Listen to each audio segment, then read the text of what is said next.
A Brightness from Afar, by Lord Boleskine, an account of his celebrated voyage to New England, 1824, Alistair Publications, Cambridge. Following a splendid journey, the sunny harbour came into sight. The locals were much impressed with one's arrival in their midst. One had time to sketch several of them and notice signs of degeneracy. Some children showed one their queer hands that would inspire uneasiness. Upon the promise of a few coins, a child is undertaken to reveal to one a most prodigious phenomenon of a natural order. One admits to being skeptical as to the prodigiousness of the marvel, whatever it may be. Indeed, one suspects it to be little more than an evening stroll to some charming wooden hut situated in the forest hereabouts. One will nonetheless go, for it is always well to submit to such local enthusiasms. One admits to being somewhat flabbergasted. The Milky Way shone like the fires of the apocalypse from the inky celestial vault. Certain distant stars, normally invisible to the naked eye, were clearly visible, glittering indeed with a strange intensity. The heavy clouds that had settled above the village had no hold over that place. It would be pointless to offer here the names of the constellations one perceived in utter clarity. Apart from the interminable length of such a list, one might conceivably risk being charged with exaggeration. The cross cast its shadow on the ground. The sea in the distance was dead calm. Tonight, one will return to that spot and draw those stars. Tomorrow night, one will at last see Halley's comet in all its brilliance. The youngster will carry torches, despite one's developed sense of direction. Honed by years of travel, one feels incapable of finding one's way through the dark forest unaided. The drawings will, one is convinced, set light to the souls of men. Such a moon! One lost count of the craters, so sharply was their definition. Loath as one is to seem excessive in one's appraisal, one cannot but feel that the forest clearing is indeed a place outside the common laws of time and space. Surely it is not an hallucination. How strange to consider that idle conversation, some research in the British Museum, and a voyage to this backward village should culminate in so astounding a discovery. It may be that others have noticed the extraordinary nature of that place. How else could one explain the presence of that cross?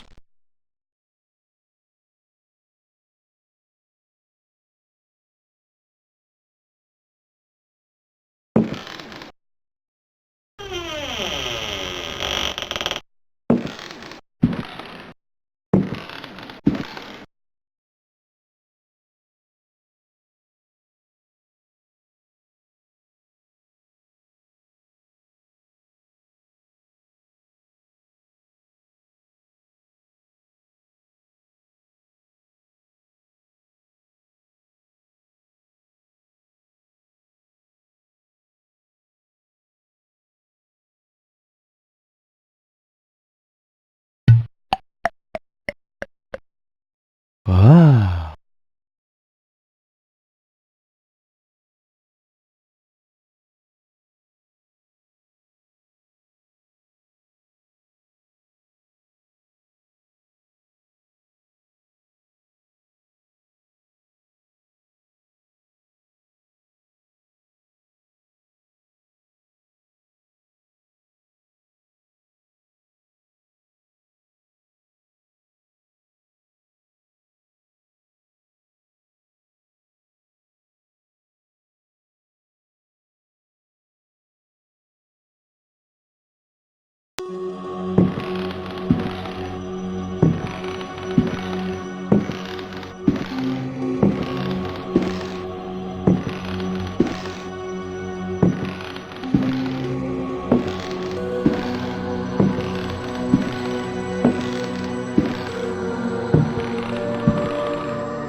Memories by Alistair Boleskine.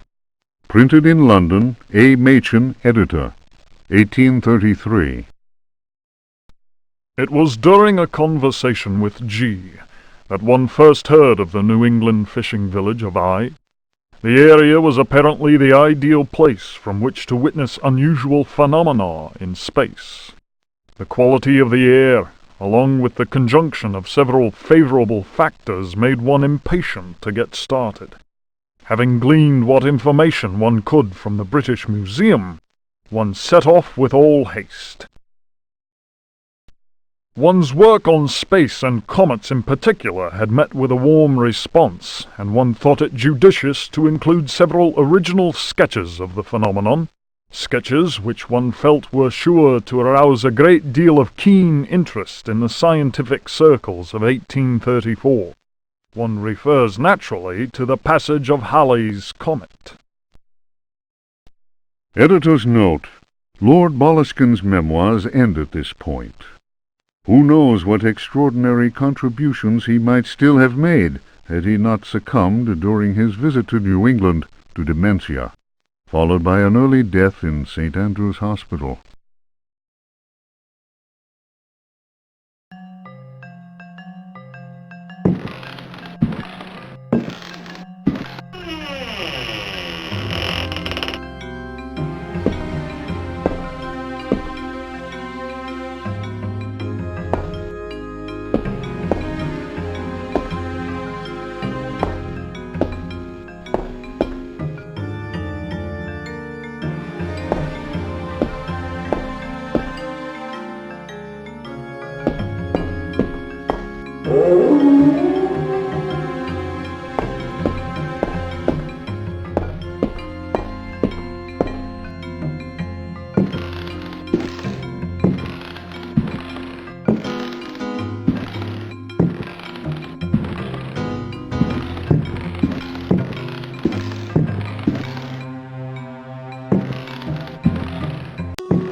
The Creatures of Night by Hubertus the Bald.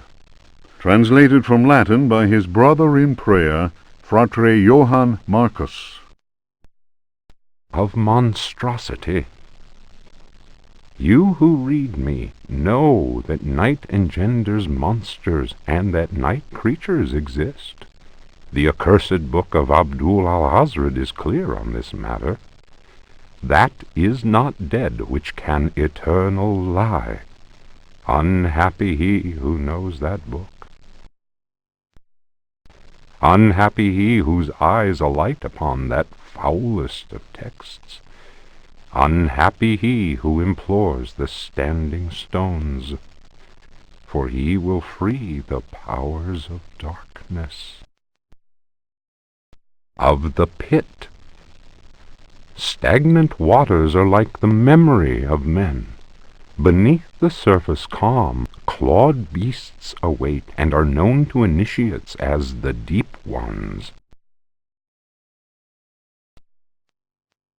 Awaiting his prey, the deep one seizes him and drags him down to the abyss, where Dagon, the cruel god, swims and reveres him whose name may not be pronounced. Of libraries. Unhappy he who frees the prowler. Unhappy he who meets the prowler erring among the books. He generates the vagabond that comes from other spheres. He believes the vagabond does not exist. He will feel the embrace of death, for in the eyes of the vagabond, books are no more than dreams, stone no more than wind. The vagabond knows how to take the breath of the reckless. Of strife. He who speaks does not know, and believes he is able to kill the creatures of the night. Folly. Evil is conjured up by science and secrecy.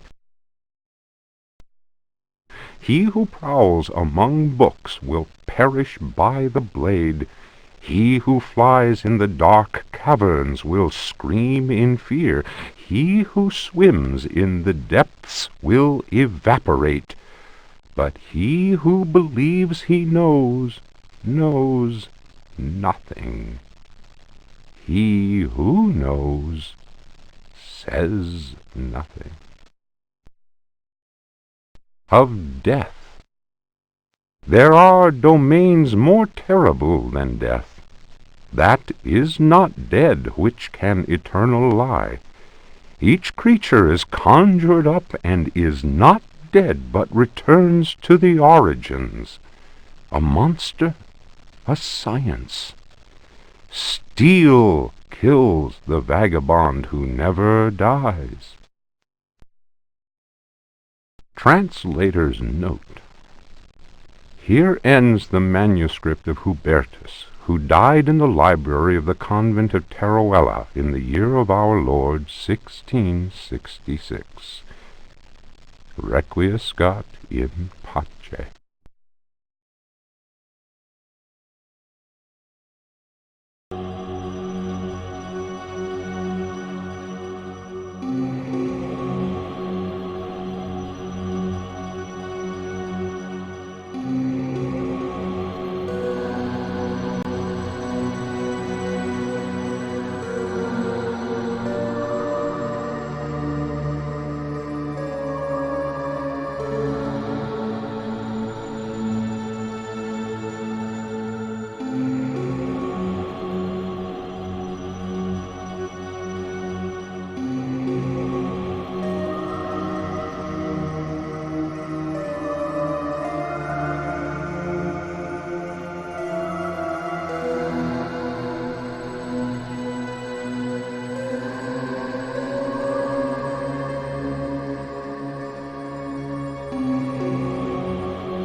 Juan Luis Jorge, De Biblioteca.